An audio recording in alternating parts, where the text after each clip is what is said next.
Weekend ન્યૂઝમાં આપની સાથે હું છું હિના। તો નજર કરીશું સૌપ્રથમ હેડલાઇન્સ પર।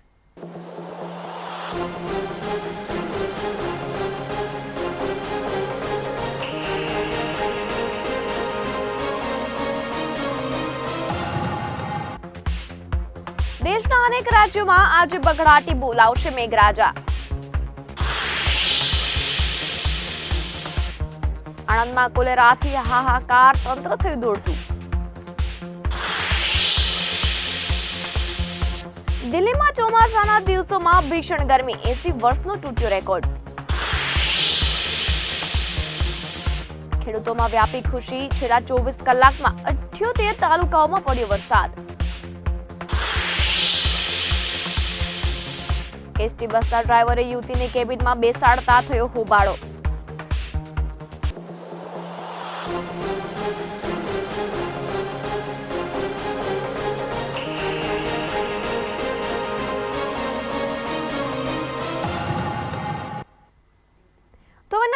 મહત્વના સમાચારો પર। દક્ષિણ પશ્ચિમ ચોમાસું દેશના મોટા ભાગના ભાગોમાં ઝડપથી આગળ વધી રહ્યું છે। હવામાન વિભાગની આગાહી અનુસાર આગામી 3 થી 4 દિવસ દરમિયાન ઉત્તર અરબી સમુદ્ર, ગુજરાત રાજ્ય, મહારાષ્ટ્રના બાકીના ભાગો, મધ્યપ્રદેશ, છત્તીસગઢ, ઓડિશા, પશ્ચિમ બંગાળના ગંગાના મેદાનો, ઝારખંડ, બિહાર અને પૂર્વના કેટલાક ભાગોમાં વરસાદ પડી શકે છે। ઉત્તર પ્રદેશમાં દક્ષિણ પશ્ચિમ ચોમાસું આગળ વધવા માટે અનુકૂળ હવામાન છે। ચોમાસું 3 જુલાઈ સુધીમાં ઉત્તર પશ્ચિમ ભારતને આવરી લેશે, જેમાં દિલ્હી અને પંજાબ સાથે હરિયાણા જેવા મુખ્ય કૃષિ રાજ્યોનો સમાવેશ થાય છે। પશ્ચિમ હિમાલયન ક્ષેત્ર અને પશ્ચિમ રાજસ્થાન સિવાય દેશના મોટા ભાગના ભાગોમાં વરસાદની ગતિવિધિ સામાન્ય કરતાં વધારે રહેવાની શક્યતા છે, જે આઈએમડીની આગાહીમાં જણાવવામાં આવ્યું છે।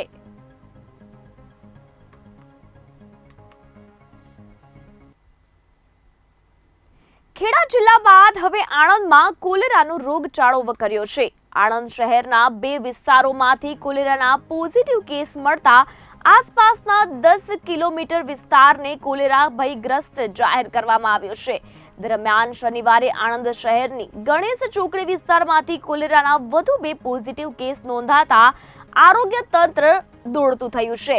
શનિવારે આરોગ્ય તંત્ર તથા આણંદ નગરપાલિકાની ટીમો દ્વારા શહેરના વિવિધ વિસ્તારોમાં આવેલી ખાણીપીણીની લારીઓ પર સઘન ચેકિંગ હાથ ધરવામાં આવ્યું હતું। ખાણીપીણીના રાત્રિ બજારો ઉપર પણ તવાઈ બોલાવવામાં આવી છે।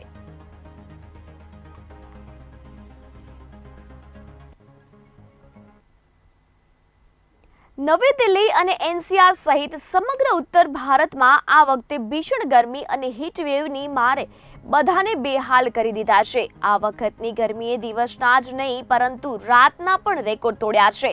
દિલ્હીમાં છેલ્લા 80 વર્ષની ભીષણ ગરમી આ વખતે પડી રહી છે। ગ્લોબલ વોર્મિંગના પ્રતાપે હીટવેવ નવી આફત બનીને ઉભરી આવ્યો છે।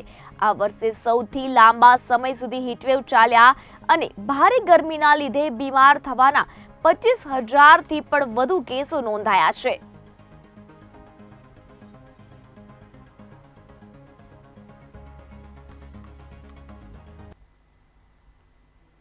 દક્ષિણ ગુજરાતમાં ચોમાસું સ્થિર થઈ જતા ચિંતાની સ્થિતિ ઊભી થઈ હતી, પરંતુ ફરી વરસાદી સિસ્ટમ સક્રિય થઈ છે।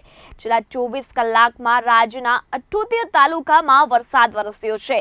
તાપી જિલ્લાના કુકમુંડા તાલુકામાં 3 ઇંચથી વધુ વરસાદ નોંધાયો છે, તો છોટાઉદેપુર જિલ્લાના બોડેલી તાલુકામાં 2 ઇંચથી વધુ વરસાદ વરસ્યો છે।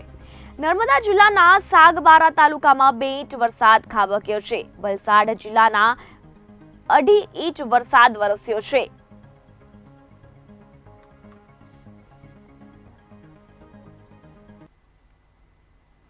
સમાચારોમાં આગળ વાત કરીએ તો નડિયાદથી અમદાવાદ તરફ જતી એસટી બસના ડ્રાઈવરની કરતૂત સામે આવી છે। એસટીને લાંછન લગાડવા ઉપરાંત મુસાફરોની પરવા કર્યા વગર એક બસના ડ્રાઈવરે પોતાની કેબિનમાં એક યુવતીને બેસાડી અને બંને વાર્તાલાપ કરતા બસને અમદાવાદ પહોંચાડી હતી। આ ઘટનાનો વિડીયો મુસાફરે ઉતારી લીધો અને ત્યારબાદ વાયરલ કરતા એસટી તંત્ર ફિટકાર વરસી રહી છે। આ વચ્ચે નડિયાદ ડેપો મેનેજર દ્વારા સમગ્ર ઘટનાની તપાસ હાથ ધરાઈ છે અને પ્રાથમિક તપાસમાં જ ગેરરીતિ જણાતા ડ્રાઈવર સામે કાર્યવાહી કરવાની ખાતરી પણ આપવામાં આવી છે।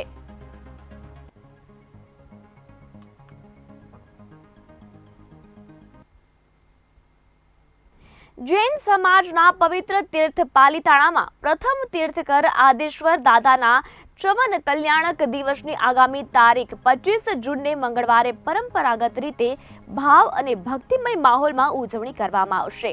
આ પ્રસંગે દ્વિદિવસીય મહોત્સવનું આયોજન કરવામાં આવેલ છે.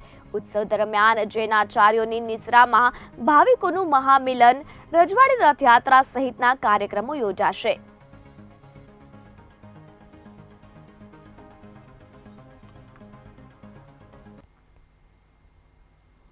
અવારનવાર મોટી કંપનીઓ દ્વારા પ્રદૂષણ ફેલાવતા હોવાના કિસ્સાઓ સામે આવતા હોય છે. ત્યારે આજે વધુ એક કિસ્સો ગીર સોમનાથના વેરાવળમાંથી સામે આવ્યો છે. વેરાવળ શહેરની રેયોન કંપની દ્વારા ભયંકર પ્રદૂષણ ફેલાવતા હોવાનું સામે આવ્યું છે. પ્રદૂષણના કારણે સ્થાનિકોમાં રોષ જોવા મળી રહ્યો છે. સ્થાનિકો દ્વારા આ મુદ્દે જિલ્લા કલેક્ટરને આવેદનપત્ર પણ આપવામાં આવ્યું છે. સ્થાનિકો દ્વારા રેયોન કંપની તરફથી સતત વાયુ તેમજ ધ્વનિ પ્રદૂષણ ફેલાવવામાં આવતું હોવાના આક્ષેપો કરવામાં આવ્યા છે. કલેક્ટર સાહેબને રજૂઆત કરવા આવ્યા છે કે રેયોન કંપની દ્વારા અવારનવાર આ ક્લોરીન ગેસ જે લીક થાય છે ને એનું કંઈ નિવારણ આવે, બરાબર, અને જે ઝેરી પાવડર સફેદ ભૂકી ને કાળી ભૂકીને અવારનવાર ઉડે છે, પછી કેવો અવાજ આવે છે, ઘૂંઘાટ આવે છે, પછી આજે રેયોન કંપનીએ જે દિવાલ બનાવેલી છે દેવકાનું પાણી રોકી લે છે, એના હિસાબે બધા નાના મોટા એરિયામાં પાણી ભરાય છે. રેયોન આપણે આ દરિયામાં જે કેમિકલયુક્ત પાણી છોડે છે પ્રકૃતિને કેટલું નુકસાન થાય છે.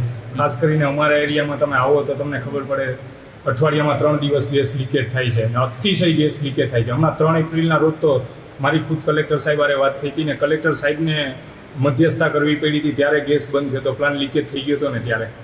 એટલે બહુ અતિશય તકલીફ છે. એટલે અમે આનું આવેદનપત્ર સાહેબને આપવા આવ્યા હતા. અવારનવાર ફરિયાદ કરીએ છીએ પણ કંઈ નિરાકરણ આવતું નથી, બરાબર છે. એટલે અમને એમ થયું કે આ વખતે જિલ્લા કલેક્ટરમાં જઈને સાહેબને કહીએ તો આનું નિરાકરણ કંઈ લઈ આવે. આજે યોજાનારી નીટ યુજીની પરીક્ષા રદ થઈ હોવા છતાં વિદ્યાર્થીઓ પરીક્ષા સેન્ટર પર પહોંચ્યા હતા. રાજ્યમાં મોટા ભાગના પરીક્ષા સેન્ટર પર પહોંચ્યા બાદ વિદ્યાર્થીઓને પરીક્ષા રદ થયાની જાણ થઈ હતી. નીટ પીજીની પરીક્ષા રાતોરાત રદ થયા બાદ ઉમેદવારો અટવાયા છે. ત્યારે અમદાવાદની એલજે કોલેજ પર પરીક્ષા રદ થતા પરીક્ષાર્થીઓ રોષે ભરાયા હતા.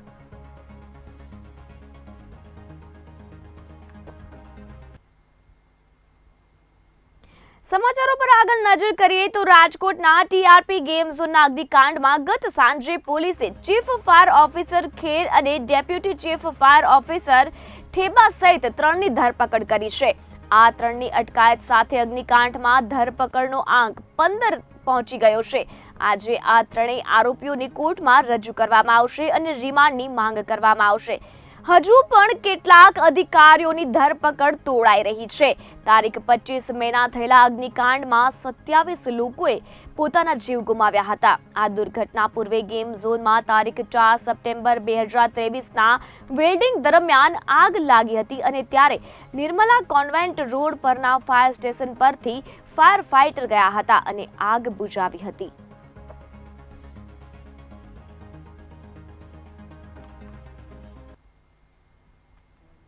બિહારના અરરિયા અને સિવાન બાદ મોતીહારીમાં પુલ તૂટી પડ્યો હોવાનું સામે આવ્યું છે.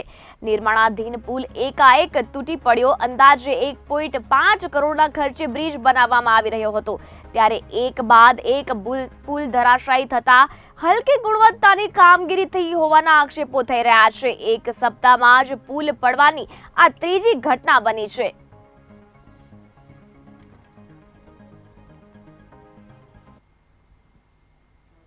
તો હાલ સમાચારોમાં બસ આટલું જ. વધુ સમાચારો અને અપડેટેડ ન્યૂઝ માટે જોતા રહો PTN ન્યૂઝ. નમસ્કાર.